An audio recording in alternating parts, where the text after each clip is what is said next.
কারণ আপনি যেটা বললেন যে আপনি জার্নালিজম নিয়ে হচ্ছে গিয়ে আপনি কাজ করছেন বা আপনার পড়াশোনা ছিল, কিন্তু আপনি এখন বর্তমানে ক্লাইমেট নিয়ে বেশ ভালো কাজ করছেন। আপনি ইন্টারন্যাশনাল পর্যায় পর্যন্ত গিয়েছেন, অ্যাডভোকেসি করেছেন, কাজ করেছেন, যেটা আসলে ভাইয়া খুব অনুপ্রেরণা দেয়। না, আমরা তো দেখতে পাচ্ছি যে আসলে আমরা ঢাকা শহরে অথবা বিভিন্ন ডিস্ট্রিক্টে যদি আমরা চলাফেরা করি, আমরা দেখতে পাচ্ছি যে বায়ু দূষণ হচ্ছে, শব্দ দূষণ হচ্ছে, বিভিন্ন পলিউশন হচ্ছে।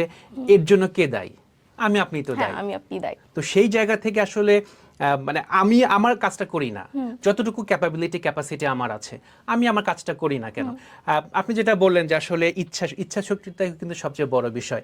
আমি ল ব্যাকগ্রাউন্ডে আছে, আমি দেখেছি যে আমাদের ইউথ যারা অ্যাক্টিভিস্ট আছেন, যারা কাজ করছেন, তারা কিন্তু বিভিন্ন সেক্টর থেকে, বিভিন্ন লেখাপড়া জায়গা থেকে লেখাপড়া করে এসেছেন। কেউ কিন্তু হয়তো বা অনেকেই এই ক্লাইমেট রিলেটেড কোনো ব্যাকগ্রাউন্ড থেকে আসেনি, তারা তো কাজ করছেন। কেন কাজ করছেন? হয়তোবা তাদের মধ্যে একটা আর্জ তৈরি হয়েছে যে হ্যাঁ, আমরা প্রকৃতির জন্য, দেশের জন্য, দেশের মানুষের জন্য কিছু কাজ করি না। তো ওই জায়গা থেকে আসলে ইচ্ছা শক্তিটাই বড় বিষয়, কোনো ব্যাকগ্রাউন্ড হয়তো বা বড় বিষয় নয়। অথবা আমি যখন শুরু করব, আমি আমার নিজের ডেভেলপমেন্টের জন্য আমি লেখাপড়া করি।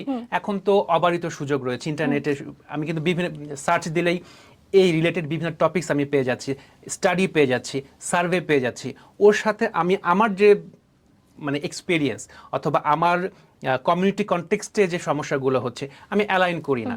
অ্যালাইন করে আমি নিজেকে এনরিচ করে আমার যে স্কোপ থাকে, এরকম বিভিন্ন প্ল্যাটফর্ম রয়েছে, সে প্ল্যাটফর্মে আমি আমার যে নলেজটা সেটা আমি ডিসেমিনেট করি না।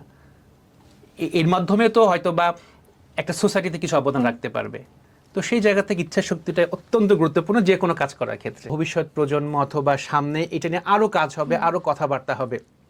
এখন বিভিন্ন ন্যাশনাল ইনস্টিটিউশন আছে, ইন্টারন্যাশনাল ইনস্টিটিউশন আছে, আমাদের মিডিয়া হাউসগুলো আছে, ইভেন গার্মেন্টস রিলেটেড সেখানে কিন্তু ক্লাইমেট চেঞ্জ নিয়ে, এনভায়রনমেন্ট নিয়ে কথাবার্তা হচ্ছে। তো এই জায়গাতে যদি কেউ ক্যারিয়ার গড়তে চায়, অবশ্যই সম্ভব।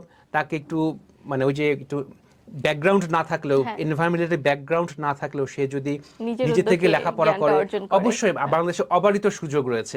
ইভেন বাংলাদেশে যেমন সুযোগ রয়েছে, দেশের বাইরেও সেই সুযোগটা রয়েছে। কিন্তু জায়গাটা আপনাকে এক্সপ্লোর করতে হবে। আপনি কতটা সেটা নিজেকে ওন করছেন সেটা করার জন্য সেই জায়গাটা আপনাকে তৈরি করতে হবে।